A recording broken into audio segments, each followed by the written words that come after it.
Salim ala Sayyidina Muhammad ibn Abdillah wa ala alihi wa ashabihi wa man tabi'ahu wa walah.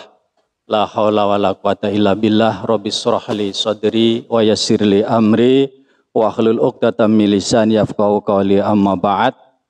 Hadrata jamaah sholat zuhur Masjid Asyifa RSPAD Gatot Subroto rahimakumullah. Mudah-mudahan kita senantiasa diberikan kesehatan, jasmani, rohani, mental, spiritual kita gunakan, manfaatkan sebaik-baiknya sebagai sarana untuk meningkatkan kualitas maupun kuantitas ibadah kita kepada Allah dengan cara diantaranya yaitu terus menambah pengetahuan keagamaan kita.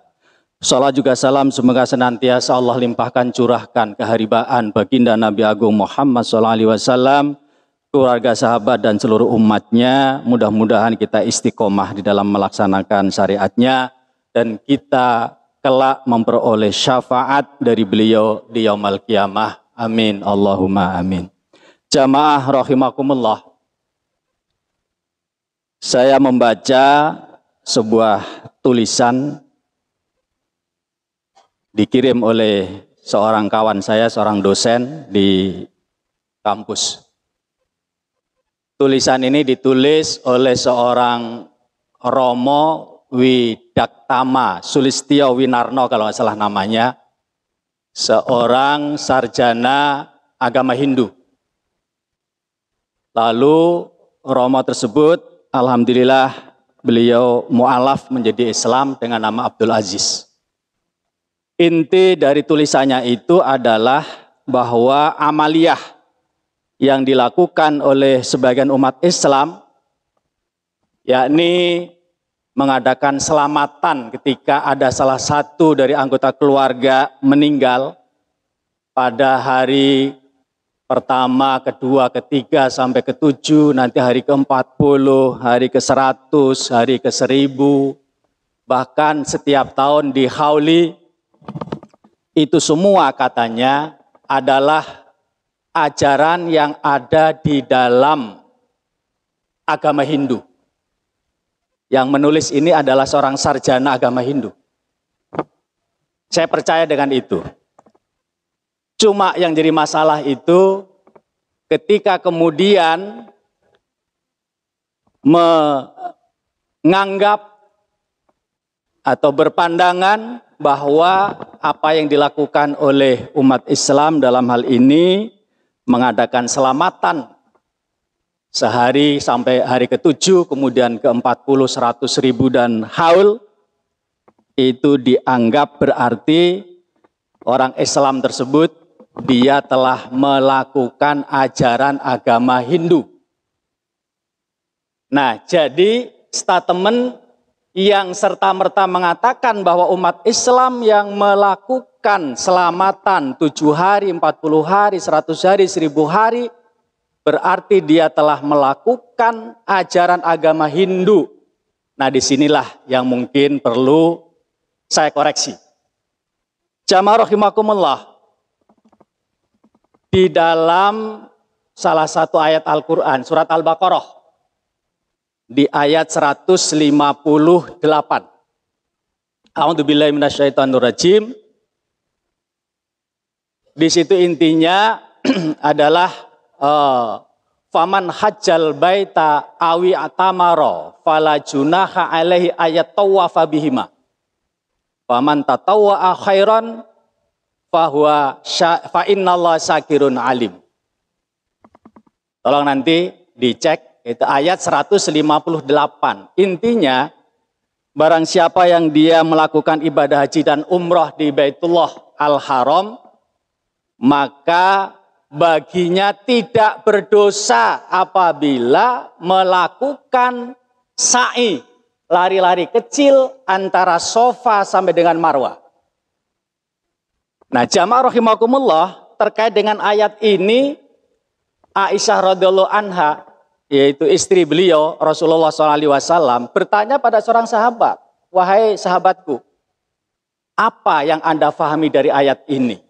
Lalu sahabat tadi dia buru-buru memahami, menjelaskan, begini wahai Ummi Aisyah, yang dimaksud ayat ini berarti umat Islam ketika sedang haji dan umroh, ketika sa'i, seandainya dia tidak melakukan sa'i, meninggalkan sa'i tidak apa-apa, tidak dosa. Kemudian Aisyah, beliau celaka kalau begitu, ya. Mungkin kalau orang sekarang kira-kira ya gemblung kamu, kira-kira begitu, ya. Salah besar yang kamu pahami itu, ya. Karena ayat ini itu diturunkan terkait, ya, ada sahabat-sahabat Ansor. Sahabat-sahabat Ansor itu berarti sahabat-sahabat yang asli Madinah. Sebelum Islam, artinya pra-Islam, ya. Jadi mereka itu ternyata juga melakukan pekerjaan-pekerjaan seperti orang haji. Sekali lagi, orang-orang Ansor sebelum mereka Muslim, artinya mereka ini masih beragama musyrik. Ya, belum Islam mereka. Nah, pada waktu itu mereka ini ternyata melakukan kebiasaan-kebiasaan seperti kebiasaan orang ibadah haji. Jadi sa'i juga begitu, antara Safa Marwah, Marwah Safa, Safa Marwah sampai 7 kali. Nah, ketika sudah ada Islam, ketika sudah ada Rasulullah, maka orang-orang Ansor yang punya kebiasaan ketika masa jahiliyah dulu, sedangkan mereka sudah masuk Islam, ketika mereka menunaikan ibadah haji dan umroh itu mereka merasa berdosa kalau dia itu ikut sa'i antara Safa Marwah. Itu yang dirasakan oleh orang-orang Ansor tadi itu. Wah, kalau begitu kita berdosa ini ya. Dulu kan kita pernah melakukan hal seperti ini. Nah, sementara di dalam Islam kita melakukan juga. Berarti kalau begitu kita ini melakukan seperti apa yang dilakukan oleh orang jahiliyah. Mereka merasa berdosa. Ya. Nah, kemudian orang tersebut bertanya pada Rasulullah SAW, bagaimana Rasulullah, kami menunggu petunjuk darimu.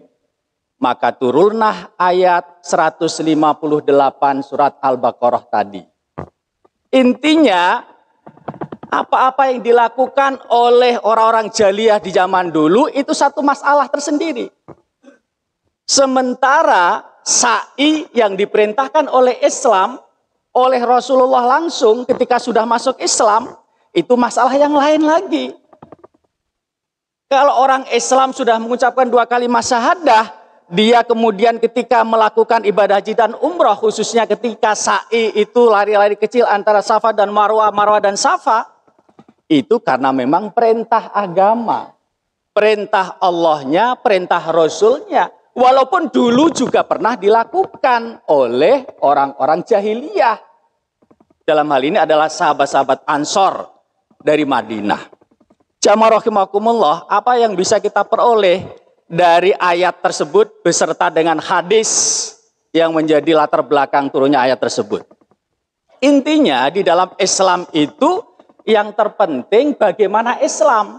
Apakah Islam itu melarang atau tidak? Apakah Islam itu memerintahkan atau tidak? Itu yang jadi kata kunci. Walaupun ternyata amaliyah itu ternyata juga dilakukan oleh umat yang lain.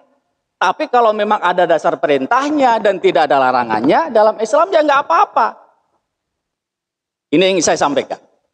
Di ayat itulah yang menjadi landasan dasar secara jelas gamblang sekali bahwa ternyata bagi umat Islam ketika menunaikan ibadah haji dan umrah, khususnya ketika sa'i antara Safa dan Marwah, itu ternyata juga amaliyah yang dilakukan oleh orang-orang jahiliyah pada waktu pra-Islam.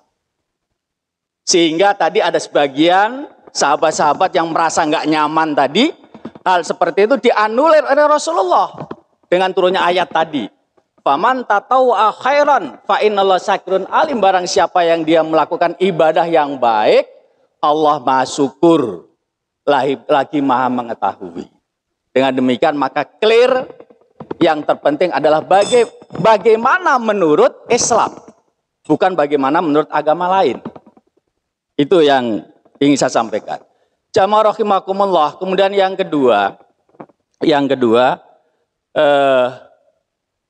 bahwa di dalam Islam itu, khususnya dalam kajian hukum Islam, dalam kajian syariat Islam, itu ada beberapa hal-hal pokok yang perlu kita ketahui. Di dalam Islam itu, ya, kalau hal-hal yang wajib itu yang penting harus ada perintahnya. Kalau hal-hal yang wajib, yang penting ada perintahnya. Perintah di dalam Al-Quran dan perintah di dalam hadis. Tetapi terkait dengan ibadah-ibadah yang sunnah, ya, itu yang terpenting tidak ada larangan secara khusus. Yang penting tidak ada larangan secara khusus. Ini saya ulang supaya nempel. Ya. Yang pertama, dalam hal-hal yang wajib, yang penting ada perintahnya dalam Al-Quran dan hadis. Tetapi terkait dengan yang sunnah, yang penting tidak ada larangan secara khusus. Walaupun melaksanakan perintah-perintah yang sifatnya umum. Contohnya misalnya berzikir kepada Allah. Udkurullah dzikran katsira, berzikirlah kepada Allah sebanyak-banyaknya. Lalu kemudian ud'uni astajib lakum, berdoalah kepadaku, aku akan mengkabulkan.